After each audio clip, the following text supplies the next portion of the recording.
Assalamualaikum warahmatullahi wabarakatuh. Selamat pagi menjelang siang. Ini bersama saya Arif dari wartawan Tribun Sumsel. Pagi menjelang siang ini bang ya, kayaknya siang bang ya. Siang. Kita ngobrol-ngobrol santai dengan pemerhati politik Sumsel dari Forum Demokrasi Sriwijaya, Bang Bagindo Togar, putar-putar. Kita akan minta pendapat Bang Bagindo terkait ini bang ya, kekosongan raja lah bang ya di Batu Raja, Oku dan Kabupaten Muara Enim sampai saat ini bang.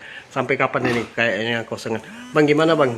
Kalau pendapat abang bang, mungkin dari analisa abang sebagai pemerhati gimana bang? Untuk dua kabupaten bang. Terima kasih Rip. Secara teori dan ilmu pemerintahan daerah, ini kan daerah otonom dua ini, Oku dan Muara Enim. Tapi ya sudah, apalagi Muara Enim sudah 2 tahun lebih tidak punya kepemimpinan definitif. Kemudian ada Oku lagi, ditambah Oku yang paslonnya juga tunggal. Sekarang 21 maaf sudah panggil yang maha kuasa, yang satu lagi sudah diambil keputusan telah diberhentikan, sedang menjalani proses hukum yang lebih lanjut. Tapi sebenarnya sudah ada keputusan hukum. Jadi kita para khususnya DPRD di masing-masing kabupaten tadi itu nggak ada lagi keraguan untuk mendorong secara tidak biasa kepada gubernur sebagai pemerintahan pusat dan Kemendagri supaya mendorong supaya segera ini dilaksanakan pemilihan. Misalnya kalau di Oku katakan PLHK segera mendorong jadi PJ, lakukanlah politikal dan goodwill yang nyata, bukan sekedar retorika. Ini menyangkut amanah rakyat yang sudah diserahkan dan diberikan pada pemilu kada masing-masing. Muara Enim 2018, sedangkan Kabupaten Oku 2020. Jangan bermain-main dengan amanah rakyat tadi. Sebaiknya DPRD masing-masing tidak tersandera oleh dua kepentingan lembaga, yaitu gubernur sebagai pemerintahan pusat dan Kemendagri. Ini sepertinya ada pertarungan antara amanah rakyat versus amanah atau kepentingan daripada pejabat. Jangan terjebak di antara itu. Dan sekarang tidak lagi bisa melakukan hal-hal biasa, harus over mainstream, out of box untuk melakukan ini. Lakukan terobosan. Anda jangan khawatir dan ragu para kawan-kawan DPRD Kabupaten Oku dan Muara Enim, sebab Anda berjuang atas nama rakyat. Dan undang-undang yang sedang menjadi acuan mereka semua tidak ada yang ditabrak, kecuali mereka tidak melakukan undang-undang dan segala undang-undang, mulai dari undang dasar, undang-undang pemerintahan daerah, undang-undang tentang kedudukan dan fungsi DPRD, berikut dengan peraturan pemerintah, nggak ada yang Anda tabrak. Malah kalau mereka tidak melaksanakan itu, artinya tidak mengindahkan undang-undang tersebut.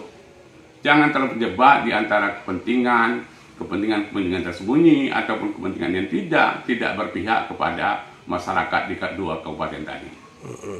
Bang, kalau abang lihatnya bang, molornya selama ini gimana bang? Ini kan kayaknya lama kayak gitu kan, kosong bang, belum ada kejelasan. Abang lihatnya gimana bang? Apa memang dari di daerahnya tidak ada inovasi atau untuk berjuang kayak gitu atau gimana bang? Itu yang tadi, seperti yang kita sebutkan bersama tadi, nyaris tanpa terobosan. Mereka melakukan dengan hal-hal yang biasa aja, misalnya surat menyurat, komunikasi biasa. Mereka tidak menjelaskan bahwa ini urgent. Ketika daerah otonom tanpa kepemimpinan definitif atau yang akuntabel, semuanya nggak bisa dilakukan secara maksimal. Sedangkan rakyat menunggu pembangunan yang sudah disusun dan direncanakan atau dikampanyekan oleh paslon sebelumnya ini kan mau direalisasikan. Walaupun nanti muncul paslon baru, 2 paslon lewat pansus nanti tidak boleh kurang, tidak boleh lebih. Nah ini harus didorong supaya semua program ini dilaksanakan oleh pemimpin yang definitif, akuntabel. Ini daerah otonomi wajib dan memang menjadi keniscayaan dipimpin oleh kepala daerah yang definitif, bukannya sekedar bisa melakukan persoalan administrasi saja. Oku dan Muara Enim sangat membutuhkan dan diwajibkan dipimpin oleh kepala daerah yang definitif. Kalau tidak, kepentingan masyarakat jadi korbannya.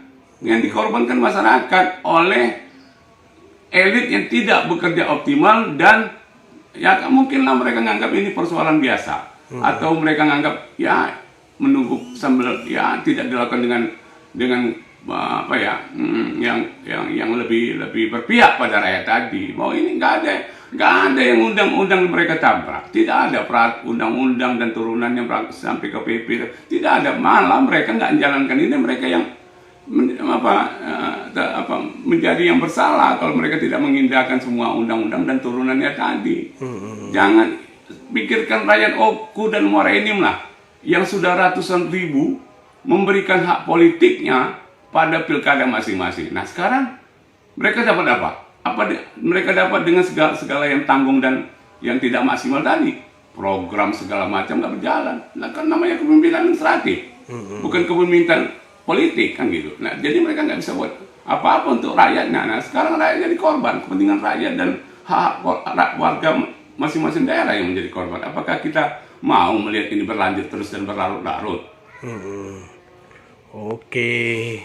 Oke Bang, mungkin kita ya berharap bisa segera terrealisasi lah Bang ya untuk pemilihan kepala daerah di situ Bang ya. Paling nggak kita memantik dari kota Palembang ini Oke, untuk Bang. 2 kabupaten tadi.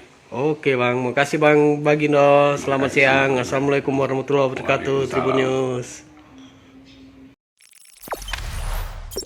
Jangan lupa subscribe, share, komen, dan like ya.